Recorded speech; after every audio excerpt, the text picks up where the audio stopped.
तुम किस गैर मुल्की एजेंडे के ऊपर आए हो वो सामने रखो।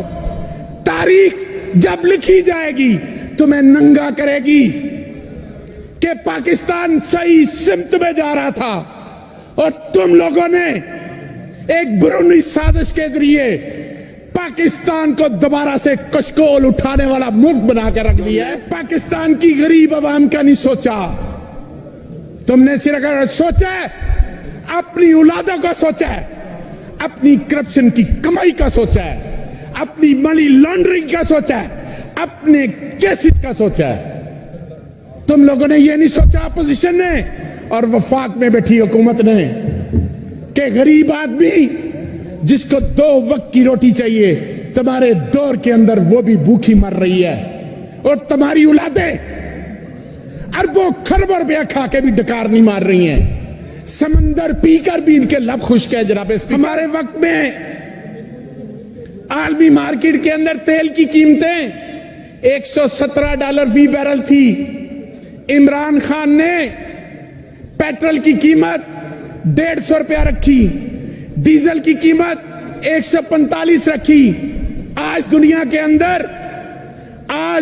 अंदर तेल की कीमत $74 फी बैरल है और पाकिस्तान के अंदर डीजल और तेल की कीमतें ₹250।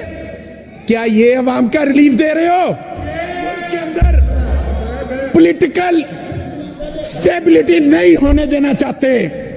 ये एक फॉरेन एजेंडा है। जनाब स्पीकर आज मेरी बात लिख लें, मैं भी एक सियासी वर्कर हूं। मैं समझता हूं कि मेरे मुल्क को जिस तरफ लेके जाया जा रहा है, आज इस्लामाबाद के अंदर धमाका हुआ है, बन्नू के अंदर क्या हालात हो गए, केपीके के अंदर, यह बैरूनी एजेंडा है।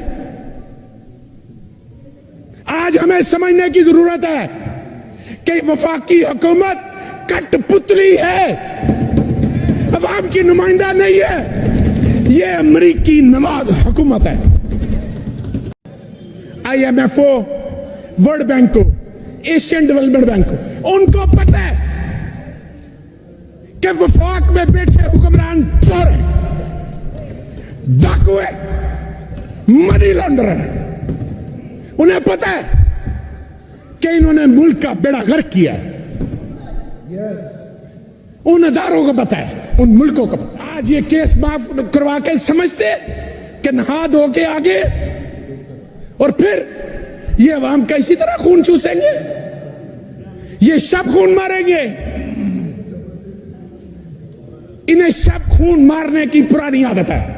इन दो खानदानों ने मुल्क का बेड़ा गर्क किया है। 85 से लेकर सन 2000 तक जनाब स्पीकर, और उसके बाद 8 से लेकर 18 तक इन्होंने इस मुल्क की दौलत लूटी है। इस मुल्क को इस नहज पर ले आए हैं कि ये कहां से खुद शुरू हुए और मुल्क कहां था। मुल्क नीचे आता गया, इनकी जाती दौलत ऊपर जाती रही। इनका जीना मरना इस मुल्क में नहीं है।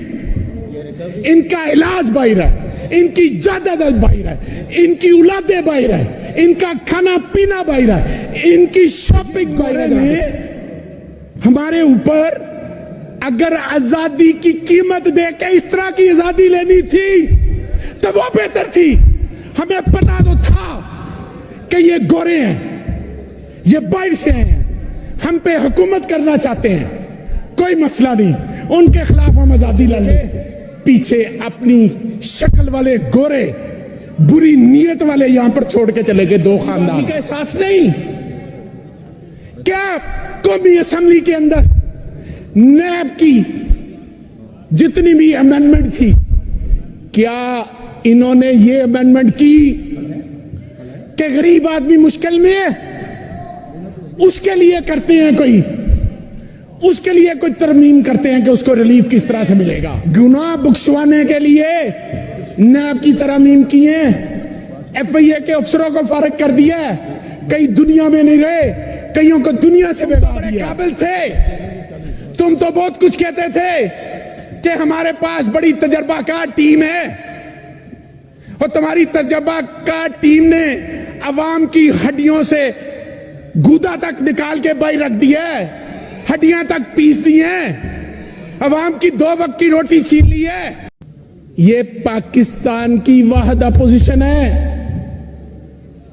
जो हम उधर बैठते थे तो हम कहते थे इलेक्शन कराओ, हुकूमत कहती थी हम नहीं करवाते।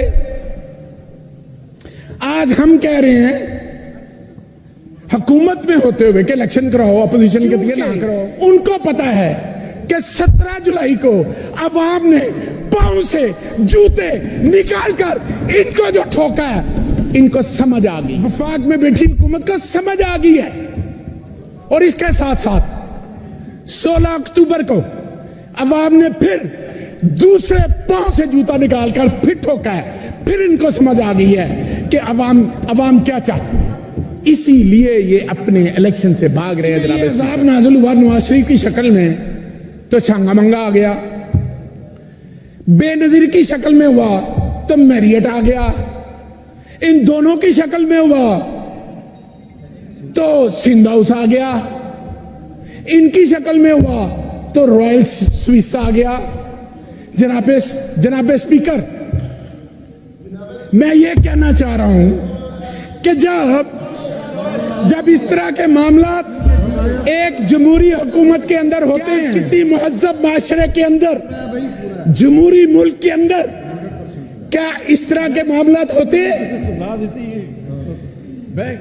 पूरी दुनिया में पाकिस्तान के नाम को बदनाम करने में इन दो खानदानों का जनाब चेयरमैन, इन 2 खानदानों का नाम है, इन 2 खानदानों का कसूर है। इन्होंने हमारे मुहज़्ज़ब माशरे के अंदर गैर मुहज़्ज़ब हरकतें करते इस माशरे का चेहरा बिगाड़ के आम को सड़कों पे ना आने दें, इनको भागने की जगह नहीं मिलनी। अवाम ने इनको घरों से पकड़कर बाहर निकालना है और फिर इनका बंदोबस्त करना है और फिर इन्होंने उधर ही भागना है जहां पर इन्होंने अपनी जायदादें बनाई है। रात चीफ सेक्रेटरी के साथ जो कुछ हुआ है वो सामने लाया जाए कि उससे किस तरह साइन करवाए गए हैं, कौन उसके पास गया था साइन करवाने के लिए, किसने चीफ सेक्रेटरी के साथ क्या किया है, यह सामने लाया जाए। अवाम को पता चले कि उनके वोटों को किस तरह से उसके तकद्दुस को पमाल किया जाता है, मजरू किया जाता है। क्या आप समझते हैं अगर आपने इस मुल्क में अमनियत रखनी है तो बिस्मिल्लाह ऐलान करें कि मुल्क अमनियत की तरफ जा रहा है। अगर आपने इस मुल्क के अंदर जमहूरियत रखनी है तो फिर जमहूरी इक़्तिदार की आपको कदर करना पड़ेगी, आइन के आगे आपको सरेंडर करना पड़ेगा अपने आप को। अगर आप अपने आप को आइन के आगे सरेंडर नहीं करते तो इसका मतलब है कि आप आइन से बालातर हैं। मेरा सवाल है कि क्या अपोजिशन इस हद तक चली गई, इनको अवाम के हालात का नहीं पता। 7 माह पहले क्या हुआ कि जमहूरी हुकूमत को नोटों की चमक के साथ फॉरेन एजेंडे के तहत उस हुकूमत को घर भेज दिया गया। आज मुल्क के अंदर इंतशार है, धमाके हो रहे हैं, महंगाई जोरों पर है, फैक्ट्रियां बंद हैं, बेरोजगारी अरूज पे है, गरीब आदमी खुदकशी पे मजबूर है। मेरा वफाकी हुकूमत से सवाल है